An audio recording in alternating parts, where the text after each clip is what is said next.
اعوذ باللہ من الشیطان الرجیم بسم اللہ الرحمن الرحیم۔ انہوں نے کہا کہ میں عنقریب تمہارے حق میں استغفار کروں گا کہ میرا پروردگار بہت بخشنے والا اور مہربان ہے۔ اس کے بعد جب وہ لوگ سب یوسف کے یہاں حاضر ہوئے تو انہوں نے ماں باپ کو اپنے پہلو میں جگہ دی اور کہا کہ آپ لوگ مصر میں انشاءاللہ بڑے اطمینان و سکون کے ساتھ داخل ہوں، اور انہوں نے والدین کو بلند مقام پر تخت پر جگہ دی اور سب لوگ یوسف کے سامنے سجدہ میں گر پڑے۔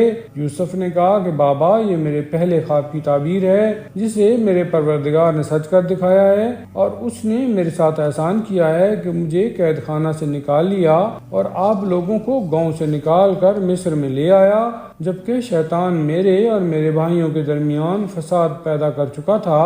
بے شک میرا پروردگار اپنے ارادوں کی بہترین تدبیر کرنے والا اور صاحب علم اور صاحب حکمت ہے۔ پروردگار، تو نے مجھے ملک بھی عطا کیا اور خوابوں کی تعبیر کا علم بھی دیا۔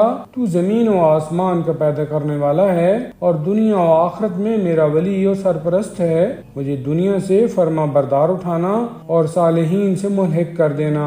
پیغمبر، سب غیب کی خبریں ہیں جنہیں ہم وحی کے ذریعہ آپ تک پہنچا رہے ہیں، ورنہ آپ تو اس وقت نہ تھے جب وہ لوگ اپنے کام پر اتفاق کر رہے تھے اور یوسف کے بارے میں بری تدبیریں کر رہے تھے۔ اور آپ کسی قدر کیوں نہ چاہیں، انسانوں کی اکثریت ایمان لانے والی نہیں ہے، اور آپ ان سے تبلیغ رسالت کی اجرت تو نہیں مانگتے ہیں۔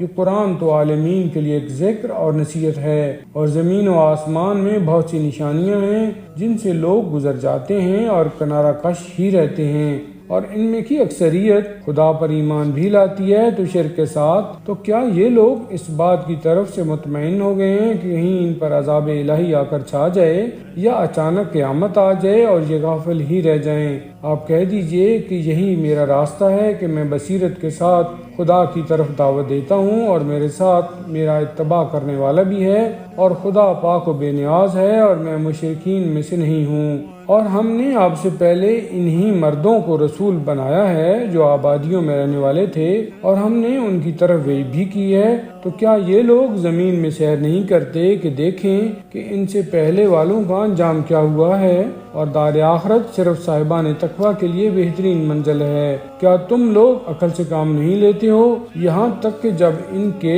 انکار سے مرسلین مایوس ہونے لگے اور ان لوگوں نے سمجھ لیا کہ ان سے جھوٹا وعدہ کیا گیا ہے، تو ہماری مدد مرسلین کے پاس آ گئی، اور ہم نے جن لوگوں کو چاہا انہیں نجات دے دی، اور ہمارا عذاب مجرم قوم سے پلٹایا نہیں جا سکتا ہے۔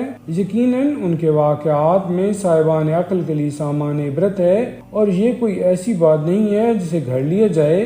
یہ قرآن پہلے کی تمام کتابوں کی تصدیق کرنے والا ہے، اور اس میں ہر شے کی تفصیل ہے، اور یہ صاحب ایمان قوم کے لیے ہدایت اور رحمت بھی ہے۔